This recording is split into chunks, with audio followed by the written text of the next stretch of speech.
Hello guys. हम जब किसी स्टॉक में इन्वेस्ट करते हैं तो हम ये देखते हैं कि उसका पी रेशियो कम से कम होना चाहिए। What if I tell you जिसका पी रेशियो देखने में सस्ता है एक्चुअली में वो महंगा है। For identifying this we use one new multiple known as EV by EBITDA. EV by EBITDA, whereas EV stands for enterprise value and EBITDA means earning before interest, taxes, depreciation, and amortization. Now, what it measures? It measures कि company की किसी एक रुपए की core operating earnings के लिए हम लोग कितना पैसा देने को रेडी हैं। मीन्स कोर ऑपरेटिंग मीन्स कि जैसे कंपनी का earning, for example let us take Maruti. Maruti का काम सिर्फ कार बेचना ही नहीं है, वो उसका मेन बिजनेस है। वेर एज उसका अर्निंग का सोर्स उसकी main may be interest deposits या स्क्रैप वैल्यू से भी आता है। तो हम इसमें सिर्फ ये देखते हैं कि कंपनी की जो कोर अर्निंग्स हैं उसमें एक रुपए के अर्निंग के लिए इन्वेस्टर्स कितना पैसा पे करने को रेडी हैं। इसलिए हम ये मल्टीपल यूज करते हैं। नेक्स्ट, इसको ब्रेक डाउन करते हैं। ईवी का मतलब क्या है? देखिए, ईवी का मतलब ये है कि कंपनी को खरीदने के लिए कितना पैसा देना पड़ेगा। तो कंपनी में दो तरह का फाइनेंसिंग होता है, इक्विटी फाइनेंसिंग और डेट होल्डर्स फाइनेंसिंग। इसीलिए ईवी का फॉर्मूला बनता है मार्केट कैप जो कि इक्विटी शेयर होल्डर्स का पर्सपेक्टिव है, और डेट कंपोनेंट जो कि डेट प्रोवाइडर्स का है। कैश का मतलब ये कि कंपनी के पास बैंक में कितना कैश है। तो अगर आप equity component plus debt component में जो बैंक का बैलेंस पड़ा वो सब्ट्रैक्ट कर दोगे तो इससे कंपनी की नेट वैल्यू निकल के आएगी कि इतना पैसा पे करना पड़ेगा तब आप इस कंपनी को खरीद सकते हो। Now EBITDA, EBITDA is simply earnings before interest, taxes, depreciation and amortization। की कंपनी में जब अर्निंग हुआ उससे उसमें आपने टैक्स वगैरह डेप्रिसिएशन ये सब नहीं चाह किया है, तब जो अर्निंग निकल के आई वो कितना था उसे बोलते हैं EBITDA।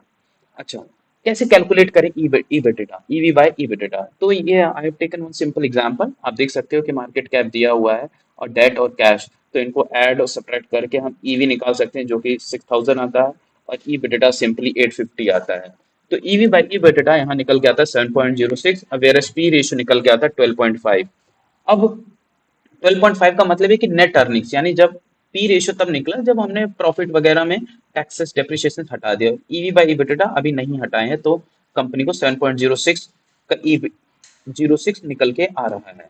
नेक्स्ट, इस 7.06 का मीनिंग क्या है? इस इसका मतलब सिंपली ये है कि कंपनी को वो कितने टाइम और लग जाएगा जो आपने कंपनी को पैसा दिया है वो रिकवर करने का। एक सिंपल क्रूड लैंग्वेज में कहूँ तो कंपनी जब हर साल एक एक रुपए अर्न करेगी तब आपको 7.06 ईयर्स लग जाएंगे उस कंपनी से अर्न करने के लिए, अपनी जो भी आपने कैपिटल डाली उसको खरीदने के लिए।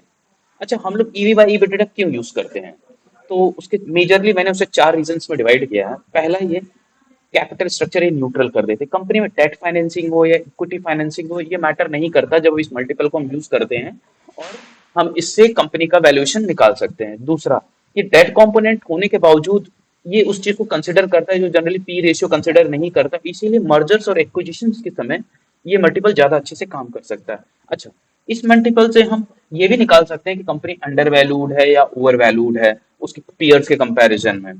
एंड लास्ट कंपोनेंट इज कि हम क्रॉस इंडस्ट्री कंपैरिजंस भी कर सकते हैं। क्यों? क्योंकि डिफरेंट डिफरेंट इंडस्ट्रीज में different different tax structure generally government लगाती है, किसी को रिबेट दे देती है वगैरह वगैरह। तो कंपनी, कोई कंपनी में कम डेप्रिसिएशन चार्ज हो गया या अकाउंटिंग पॉलिसी डिफरेंस है, उस उस एरिया पैरामीटर्स पर भी हम इस पैरामीटर मल्टीपल को यूज करके क्रॉस इंडस्ट्री कंपैरिजन भी कर सकते हैं जो कि अदर्स में पॉसिबल नहीं होता।